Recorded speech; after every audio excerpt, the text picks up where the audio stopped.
Oke, Assalamualaikum warahmatullahi wabarakatuh. Kembali lagi teman-teman bersama saya dan Pak Hari. Ya. Oke, pada kesempatan hari ini kita masih melanjutkan materi kita terkait platform pembelajaran digital, yang mana pada video sebelumnya kita sudah membahas terkait riset gitu ya, riset platform, dan kemudian sekarang kita akan fokus setelah kemudian kita melakukan riset, melakukan analisis, kemudian apalagi tahap yang harus kita lakukan. Jadi biar runtutannya itu jelas, kita sudah tahu kira-kira kebutuhannya dari pengguna itu apa dan siapa pengguna kita. Nah, selanjutnya apa nih Pak yang kemudian perlu dilakukan oleh mahasiswa sebelum mereka mengembangkan sebuah platform pembelajaran? Oke, kembali flashback sekilas tentang SDLC, rekan-rekan semua setelah proses analisis di requirement analysis, kemudian kita masuk ke fase design. Nah, transisi antara proses analisis dan ke desain ini nggak tiba-tiba loncat langsung di desain begitu saja. Karena begini, dalam pengembangan perangkat lunak, desain itu tidak hanya antar muka. Ini perlu kita pahami. Desain itu bisa berupa desain antar muka. Oke, yang kita buat selama ini ya. Karena kita kan, oh gambarnya kayak gini, oh nanti menunya di sini, dan seterusnya. Itu namanya antar muka. Ada juga yang namanya desain interaksi. Interaksi itu nanti membuat flow itu apa sih ya? Alir dari penggunaan software tersebut, nanti bagaimana cara menggunakannya. Jadi interaksinya harus jelas. Contoh, nanti ketika saya melakukan aktivitas di menu ini, setelah itu nanti akan lari ke menu mana, kemudian nanti akan dimunculkan halaman apa dan seterusnya. Itu namanya interaksi. Kemudian saya juga akan di reminder sama si software bahwa akan melakukan kegiatan tertentu. Nah, jadi itu yang namanya interaksi. Itu yang kedua. Ketiga, desain itu bisa juga melingkupi desain proses bisnis. Proses bisnis. Jadi flow dari perangkat lunak itu digambarkan. Jadi setelah aktivitas A, nanti ada proses verifikasi, ada proses validasi, nanti ada proses closing misalnya. Ini kan flow, ini harus terjadi. Nah, itu diatur. Kemudian ada desain lagi namanya desain struktur data. Jadi data-data yang digunakan itu apa saja sih? Data yang kredensial, data yang sifatnya komplement, data yang sifatnya mandatori, itu juga harus disusun dan itu harus didesain. Karena ini nanti akan menjadi artefak penting untuk tahapan berikutnya. Biar nanti ketika masuk ke fase development, pengembangan, si pengembang ini nggak bingung. Oh ini tahu intermukanya, kemudian oh ini interaksinya, oh ini struktur data yang dipakai. Itu adalah bahasa yang nanti digunakan untuk lanjut ke berikutnya. Nah, bagaimana tadi transisi dari requirement analysis ke desain? Ini perlu dilakukan uji analisis lah bahasanya. Salah satunya yang bisa rekan-rekan lakukan itu menggunakan HOOK model, HOOK model, HOOK model, HOOK model. HOOK model ini secara prinsip menerjemahkan requirement ke dalam bentuk prototype, tapi dia itu harus menggali interaksi pengguna. Bagaimana caranya? Sebenarnya begini. Kalau kita sudah dapat requirement analysis, maka ada trigger-trigger tertentu yang trigger itu apa bahasa Indonesianya? Pemicu. Pemicu. Ada pemicu khusus di software kita itu yang akan membuat dia melakukan sesuatu yang lain. Nah, HOOK model itu akan membuat seperti itu. Jadi contoh begini. Konteksnya misalnya di UII, saya memunculkan sebuah peringatan bahwa tagihan Anda udah keluar nih. Itu sebuah trigger, pemicu. Ketika itu muncul, maka si stakeholder, si user, ngeklik dan memunculkan jumlah tagihan beserta komponennya. What's next? What's next adalah membayar. Bagus lagi di aplikasi itu bisa membayar di situ juga.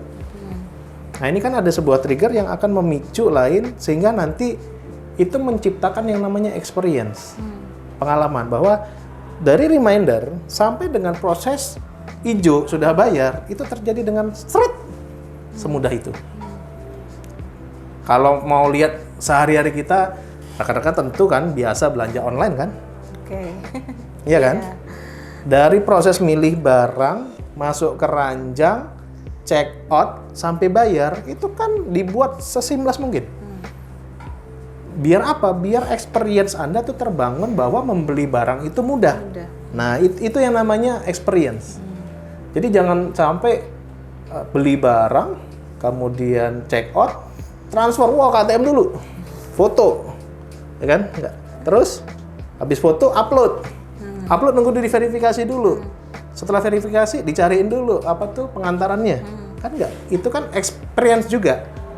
Itu experience juga. Tapi kalau saya berikan experience yang lebih seamless, yang lebih bagus, orang akan milih yang bawah kan? Nah, itulah pentingnya membangun atau merancang experience. Jadi experience yang Anda bangun nanti di perangkat lunak itulah yang menjadi goal. Jadi it's not just a design about the interface atau antar muka saja atau warna saja, tapi bagaimana pengalaman yang tercipta. Nah, pengalaman inilah yang kita sebut kalau bahasa desain itu namanya UX. User experience. Nah, gitu tuh. Jadi intinya kalau kita membuat sebuah platform itu nggak hanya bagus-bagusan aja ya Pak Iya. Nggak hanya yang enak dipandang aja, tapi juga lebih ke bagaimana biar pengguna itu ketika menggunakan platform tersebut mendapatkan sebuah kesan kemudahan, sehingga mau mengulang lagi untuk pakai. Betul. Jadi pakai terus. Kalau dari awal kemudian menemukan kesulitan, kemudian tuh membuat mereka nanti bisa jadi meninggalkan. Bad experience itu kan berarti. Itu experience juga. Itu experience juga. Cuman kan kesannya jadi tidak good experience. Gitu. Jadi experience itu kata kuncinya. Iya, betul. Nah, kemudian kaitannya dengan ini Pak, di video lalu Bapak pernah menyampaikan ketika akan membangun sebuah platform itu ada risetnya dulu. Terutama kemarin kalau contohnya yang di UI itu ya, riset kepada mahasiswa UI, kemudian ada survei, kemudian ada wawancara. Nah, itu kan kalau ada istilah yang kemudian bisa kita sebut gitu ya, ada yang namanya persona gitu. Nah, itu kan kalau riset, survei, wawancara itu kan yang dijumpai banyak orang. Betul. Kemudian bagaimana untuk memfilter itu dan menentukan kira-kira ini nih yang akan menjadi persona dari produk ini. Betul. Itu bagaimana Pak? Baik. Persona itu terbentuk ketika Anda mendapatkan requirement analysis. Jadi setelah Anda melakukan requirement analysis, Anda bertanya kepada randomly banyak orang, Anda ketemu banyak orang yang secara persona jadi banyak gitu ya, jadi banyak. Mahasiswa UI ini itu karakteristiknya luar biasa banyak. Jadi kita nerima itu wow. Jadi nah setelah persona itu dapat rekan-rekan semua, maka cara yang paling mudah yang kita lakukan pertama adalah grouping dulu. Grouping. Itu di grouping dulu. Mana domain-domain yang sebenarnya itu serupa. Domain-domainnya serupa. Jadi kalau misalnya pola pembelajaran gitu ya, itu yang Anda temui, itu yang Anda tanya siapa dulu nih, pembelajarnya atau pengajarnya. Berarti kan kita sudah punya 3 persona tadi, 3 grup persona. Personanya pembelajar, personanya pengajar, dan personanya komplement pengajar. Bisa orang tua, bisa kakaknya, bisa siapapun kan, bisa keluarga lah. Nah, ini kan grouping besar. Setelah Anda grouping, baru persona itu Anda cari kata kunci dari tiap grouping tadi. Setelah Anda dapat grouping, Anda tentukan mana grouping yang punya dampak paling besar. Punya dampak paling besar. Karena persona yang kita buat itu bagus semua. Nah, jadi begini, clue-nya begini. Semua persona bisa saja kita buat, tapi jangan semuanya dibuat di depan. Dia dibuat harus kayak sinetron per episode. Karena perangkat lunak itu secara prinsip dia kan life cycle. Dia harus berkembang. Kalau misalnya kita memilih persona yang berat di depan, ini kan painful. Kita terlalu membuat resiko menjadi lebih besar di depan. Kita pilih persona yang secara effort itu bisa dibangun dengan cepat, kemudian memiliki dampak yang besar. Setelah ini dapat experience-nya, baru ditambahkan persona baru. Jadi, ya tadi, dibikin kayak sinetron aja. Karena yang namanya perangkat itu ada yang namanya konsep versioning. Kadang-kadang kan pasti wah update nih versinya gitu kan. Itu sebenarnya adalah experience. Bahwa wah softwarenya update nih. Apa ya update-nya? Itu experience. Jadi jangan semuanya pengen dibuat di depan. Bingung orang personanya yang mana. Jadi dibuat priority. Setelah di grouping, dibuat priority. Kemudian di scheduling. Nah, scheduling pertama yang dieksekusi adalah yang memiliki dampak besar. Itu dulu yang dibuat. Nah, begitu. Oke. Ya, jadi selain apa namanya memprioritaskan mana yang punya dampak besar juga itu juga akan barangkali karena ini kalau misalkan membuat sebuah platform baru lebih mudah mereka untuk kemudian adaptasi dengan produk baru itu ya Pak ya? Ada kaitannya juga, mereka kan ada yang namanya change management ya, ada perubahan situasi ya. Jadi usahakan bahwa itu tidak langsung nabrak. Jadi masih transisinya tuh smooth gitu. Dari selama ini Presenso itu pakai kertas gitu ya, tiba-tiba wah langsung pakai QR. Itu bisa dibilang jeglek juga itu. Wah langsung kaget semuanya langsung kaget. Tapi kalau dimulai dengan bahwa semuanya terdigital gitu ya, ada tahapannya, itu tidak kaget. Itu tidak kaget. Kalau misalnya di pembelajaran gitu ya, di pembelajaran itu secara prinsip kan yang berdampak itu adalah, kalau boleh saya tebak ya, secara asumsi saya yang namanya pembelajaran yang menjadi poin penting itu adalah proses tracking. Bagaimana memantau orang ini atau user ini, proses pembelajarannya itu terpantau. Bukan kontennya. Konten penting. Tapi itu sebagai awalan yang bisa digerak dengan cepat. Kuncinya adalah proses trackingnya. Ibarat gini nih, ada aplikasi atau layanan atau software yang ini lagi ngomongin kesehatan tentang diet, apa tuh namanya ya,